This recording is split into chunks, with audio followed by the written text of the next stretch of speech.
Have you ever considered that maybe a bunch of strangers on the internet is not the best place for you to go in order to garner sympathy? Maybe you should try and share all of your emotional trials and all the tough stuff that you've gone through with friends or family members. You know, people who actually care about you, as opposed to a bunch of randomers on the internet who don't give a single fuck about you. The sympathy of strangers only goes so far. Even long-time subscribers to your comment, people who feel like they know you because they've consumed a lot of your content, they don't know you. They're not your friends, and you are not their friend. I'm fucking sick of content creators building this fucking illusion between themselves and their audience like they're best fucking buddies. Because it causes problems like this. It's an illusion of a relationship where there is no relationship. At best, it can be a harmless piece of fun, but at worst, it can be very seriously damaging, because it gives people the illusion of having someone who is there for them when they're not. It creates an illusion of stability where no stability exists. And in this instance, you end up getting personally hurt because a bunch of people who you thought were supposed to be your friends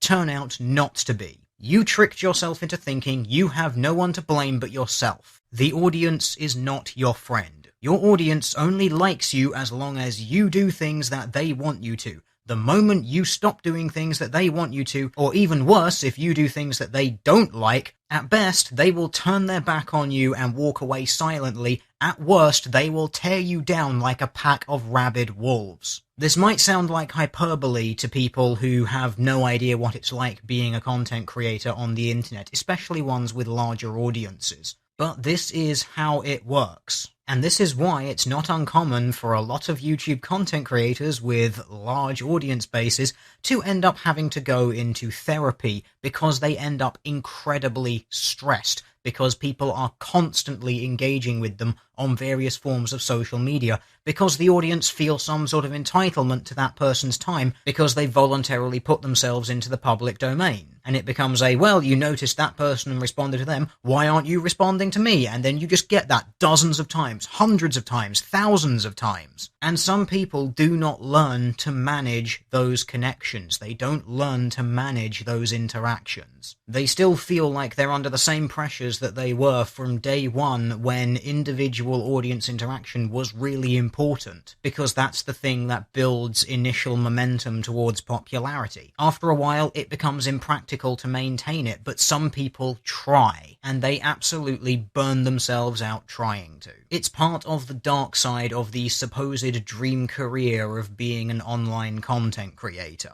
and it's not one that a lot of people talk about. You can be surrounded by hundreds, thousands, tens of thousands, hundreds of thousands, millions of other people, but you will never feel more alone, because you really shouldn't be using that position that you are in to form any sort of relationship with other people, because the odds are it's going to be based on your position and not on who you actually are. It's going to be built on your persona, not your actual person.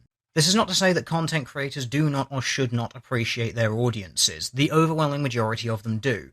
I know I certainly do. It's actually a very humbling experience to know that there are so many people out there who are willing to voluntarily give you the time of day to listen to what it is that you have to say. But you as a content creator always have to keep a mindful professional distance from your audience. Speaking from personal experience, I can say that the majority of your audience is probably going to just be the silent watcher anyway. The people who watch but never interact. And the majority of people who do interact are going to be very pleasant people. They're going to be there, they're going to be supportive of what you're doing because they enjoy it, because they want to be there. They're going to appreciate what you do. They're generally going to be reasonably polite and respectful. Even if you fuck up, they'll tend to point it out, maybe sometimes in a slightly mocking or derisive way, but that's how people are. But generally, they're going to be quite helpful and quite nice when it comes to interacting with you. But they are not a shoulder for you to cry on. Within that audience, there will be a minority of people who, as soon as you give them even the tiniest,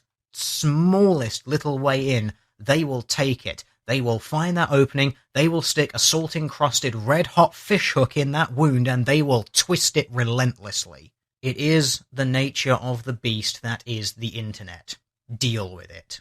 Anyway, that got a little bit dark and depressing, but it's something that needs to be considered and probably should be spoken about a little bit more on YouTube. But anyway, let's crack on with the rest of this nonsense.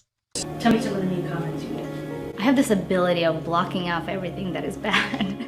So much so that you're making a video about how terrible it is to be a woman on the internet. You're just a slut. You don't deserve to live. Shut up and go do your makeup. Show us what lipstick you use or something, you women do that are useful. Remember that salt-encrusted red-hot fish hook I was talking about a minute ago? This is it. You have shown an opening. You have made it publicly known that these sorts of comments annoy you. This is why you get them. These are the phrases that people are sticking in the wound and twisting relentlessly because it annoys you. And they know it annoys you. If you didn't complain about it, if you totally ignored it, they wouldn't see it as a way in, and they'd stop.